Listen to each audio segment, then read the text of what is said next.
Hello and welcome to Art Talk. I'm Cecilia Skidmore. I'm talking to Katie Moore, a graduate student at Kendall in the MFA program and a transplant from, where are you from? From Fort Wayne, Indiana. So what brought you to Kendall? Well, I had a very strong undergrad experience where skill-wise I really felt like I'd honed in, but not found a part of myself that I could put into a long stream of work conceptually. And so I felt that going to Kendall, I could really work on my thesis and conceptually who I am as an artist and what I put into my work. So you went through your undergrad with having the skill development, but not having the, one might say, the passion or the avocation. Yes, it was much more of a figurative school, which I don't regret going to at all. I had everything I needed and great instructors, but I needed another few years to really find myself here. To find your voice, yes, essentially. And just uprooting and coming to a new community, like I learned a lot about myself, and I had time away from friends and family in which I could focus in on discovering what was really important to me in my art. So what did you learn?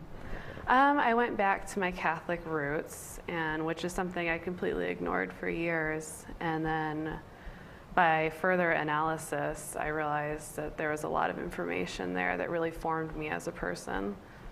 So you had a pretty strong Catholic upbringing. Yes, you went to Catholic my parents school? were Catholic, went to Catholic school, and really just left the church after that. When you left the church, you thought it was because of something, but now that you're looking back, you're seeing that it was more this evolution, this exploration that you needed to do, and you needed to find a home.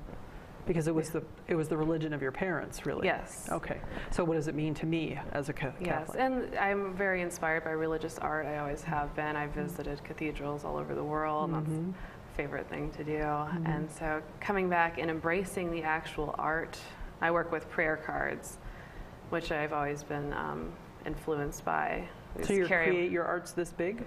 No, it's a blown up version of one, but I reference the posture, the way they're laid out, and just put contemporary people actually into these poses and stigmas behind them. So to create a piece that's very contemporary but still is referencing the basics of Catholicism. So you say you use contemporary people. Who would they be? I just use people that I know. I just did a piece on Mary actually based off a few different prayer card styles. I look to Mary because I feel in the contemporary world, she's who women in the church are supposed to look to, but she was both a virgin and a mother, which is very contradictory. And so I wanted to analyze how exactly women in the church should look at that. And so I created a piece. So what did you do in the piece, and what did you discover by what you did? I do glazing technique, so it takes me months to do a large painting because it's a lot of time-consuming procedure. So when you're working with Mary. Who else do you work with? What other saints do you work with? I just am looking into Saint Cecilia currently for a self-portrait I'm doing, because growing up, my mother would make me these Saint Cecilia costumes for different events. Now, did you choose that, or did she choose that? I chose it. She would make them for me. Only reason I liked Saint Cecilia was because she was blonde and wore pink. And so, like, looking at my childhood vanity and going back and seeing what she was actually about was very interesting. And she turned out to not be possibly a real person, just a tale in the church, which I also found interesting. I'm also thinking about your process, because you paint the base, you're going to glaze over that. Yes. Okay, so you paint what looks like a prayer card. Yes. And that's all with oils or acrylics? Yeah, all with oil.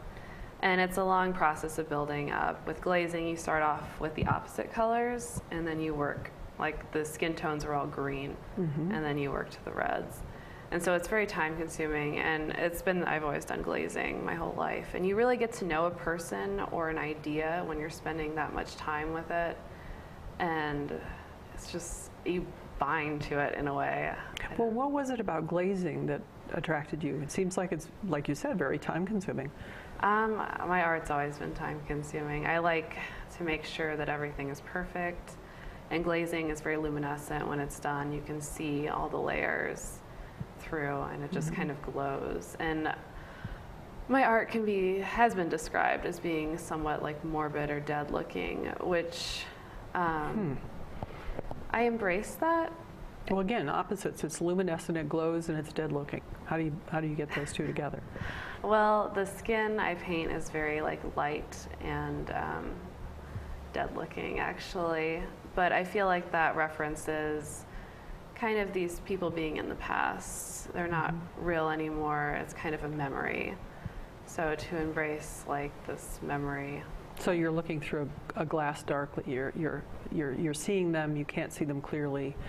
You see, and some of what you're doing is, I think, what you're doing when you work on them, because what you're doing, you're incubating, you're gestating as you're working. You're building something up over time. They don't take 9 months, do they? No, it's more like 3 to 4. Okay, but you're building something up over time, and in that time period, you're also thinking and feeling and learning new things with the work that you're doing with every layer, and so you're impressing yourself upon these people as well.